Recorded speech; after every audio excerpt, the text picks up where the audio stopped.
I want to make it known. I do stand by what I said about the My Hero War arc being like very random, very fast paced. But Himiko Toga and Ochaco, they probably redeemed it for me.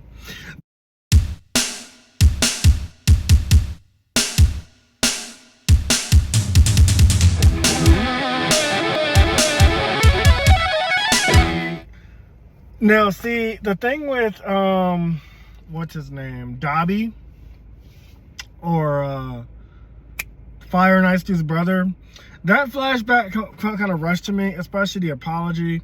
But I liked it because all his family came together, like his mom, his dad, his brothers, his sister. They all came together and stopped Dobby, which I thought was cool.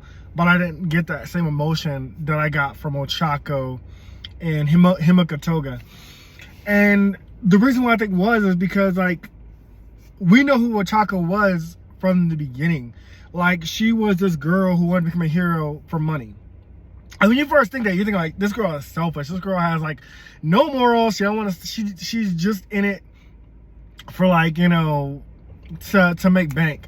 But no, it's because her family's poor. Her family gave everything they could to put her through school out in the UA. And so her becoming a hero to make money is to give back to them. And so I thought that was really cool. And then, you know, we get to this arc. I think it was like the tournament training arc, something like that. Like they were fighting at a tournament for whatever reason. I forget why. I'm not really up to date with My Hero Academia like that. I mean, I'm caught up in the manga, but I don't remember why they were battling. I'll look it up later. Anyways, she's one of the finalists that makes it get up to fight against Bakugo. And already I was thinking, like, this is like, Bakugo is going to win this. She is not going to be able to touch Bakugo. That's like Luffy versus Usopp. That's like Yusuke versus Kurabara before he got his Dimension Sword. Like, it's like, you're putting a strong character against a weak character.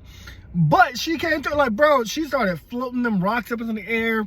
Bakugo had to dodge him, he had to explode him. Like, it showed off how, like, dope she is and how powerful her ability is.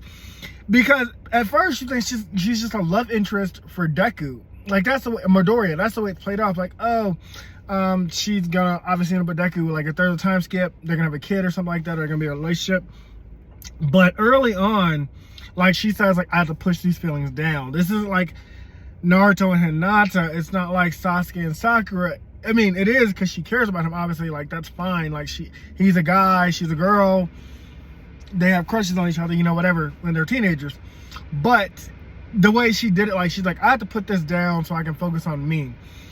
And I thought that was interesting because I was like, you're not going the typical love route like I expected.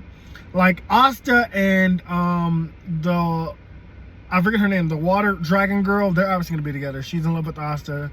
You know, Luffy, I don't know who Luffy's going to end up with. If Luffy does, like, I don't think Oda ships his characters, although the fan bases do. Naruto and Hinata makes sense. Ichigo and Orohime makes sense. Ochaco and Deku makes sense. But it just played off in a way like she's like, I'm not going to let that be my defining character. My defining character is, like, still being a hero. And so she has this initial encounter with Himiko Toga, I think, like a warehouse or something. And I remember Ochaco tried to reach out to Toga, like, she, like, saw, like, a sadness in her, and Toga, like, attacked her or whatever. And Ochaco, like, tried to talk to her that day. She was like, hey, I want to talk to you. And Himiko Toga was like, we're not talking about anything. And then when you get to the war arc, when you know, all those portals are opening and everybody's getting, like, sucked through, or all the villains are getting sucked through, Toga uses, like, one of those whip things or whatever, like, bandages, grabs Deku and pulls her in to the same place as herself, Ochaco, and, like, all these other villains, but they don't matter. Anyways, and I think, oh yeah, the frog girl too, and then Froppy, and then Himiko says something like, oh, because we both love the same guy, you know, because Toga loves Deku's blood, like when she met him in the tournament. Or whatever, like I said, what that thing was, wherever she got his blood. Anyways, but Toga knew that Ochaco really did love Deku. And so I was like, okay, this is gonna be some like boring cat fight thing, but it transformed into something even better than that. Like Toga, oh, I'm getting her names messed up. Toga used what's his name, the double guy, Twice's blood to like turn into like an army of Twice and like, you know, copy other people's abilities and take and shapeshift into them. That was cool, but still Ochaco kept to her same thing. She wasn't trying to just fight Ochaco. She wasn't just trying to fight Toga. She was like, I still want to talk to you. I still want to have that conversation about love.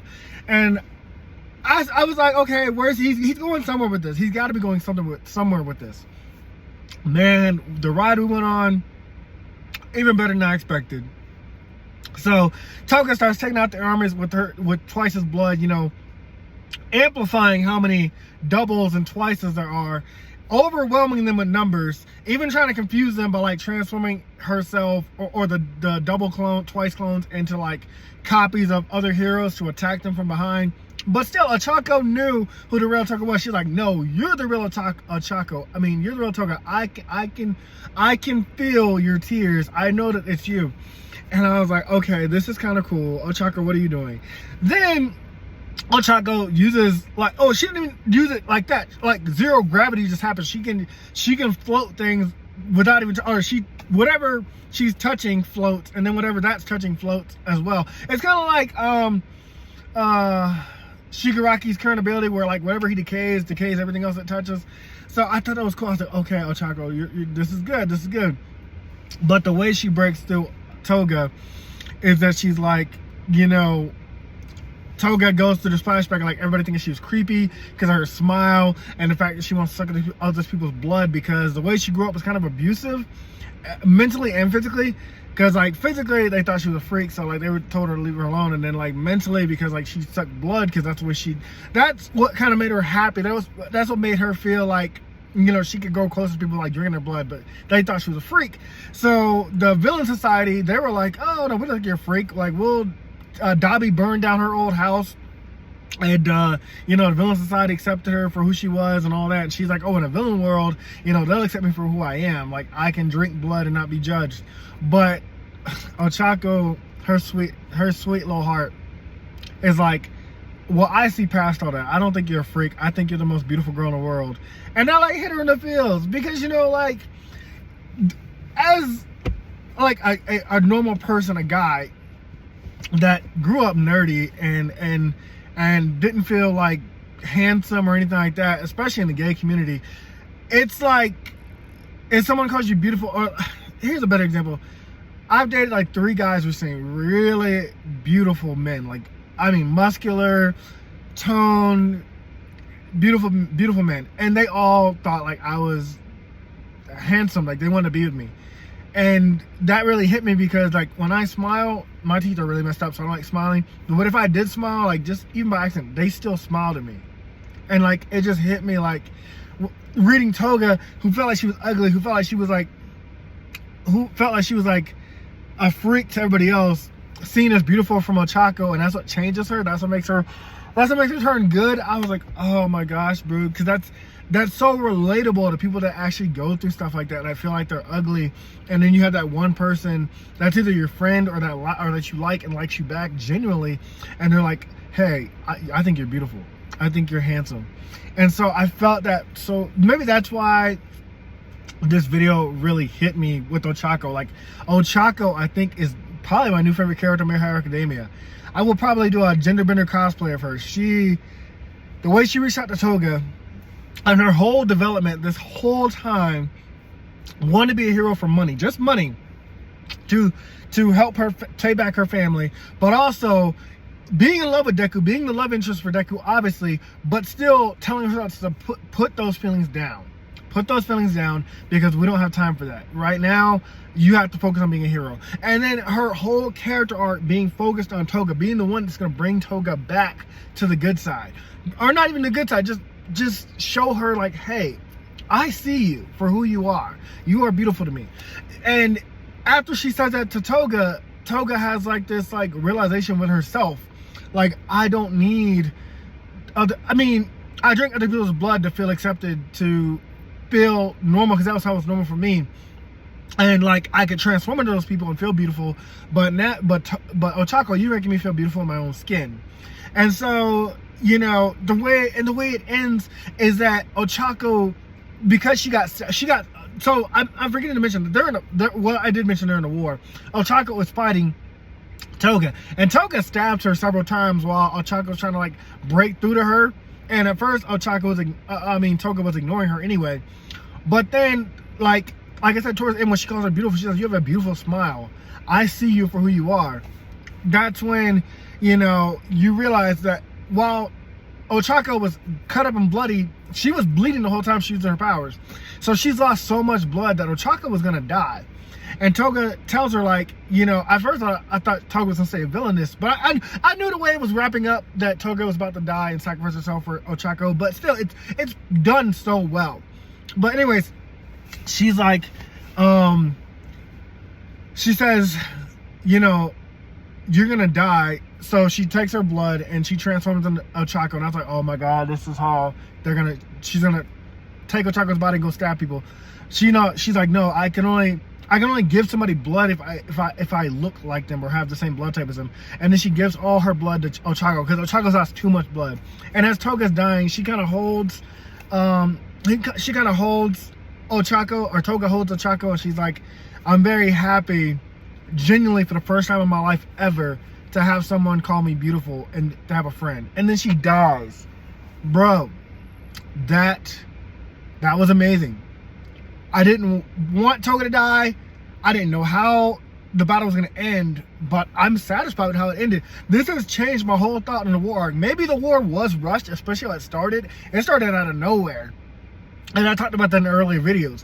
But the way this fight particularly ended, way better than the Dabi fight, in my opinion. Because like I said, Ochaco's had more build-up. Dabi's had build-up. There was chapters sprinkled in here and there. I did like it towards the end because, like I said, his whole family showed up and kind of stopped Dabi together. But Ochaco's was handled so much better.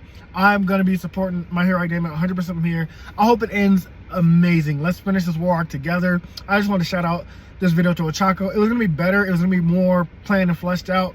But after just reading this final page, I couldn't help it. I couldn't help it. I had to gush about her. I love Ochaco. I love you, Toga.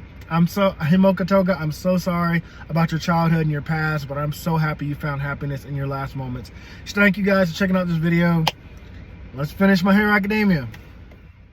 This video was sponsored by the Shinry series. Follow the link in the link tree below in the description to find all my current published books, starting with the Shinry series, which starts with Shobu Samurai Project Aryoku, or check out Love Be Damned, The Chronicles of Wayne. Thanks for checking me out.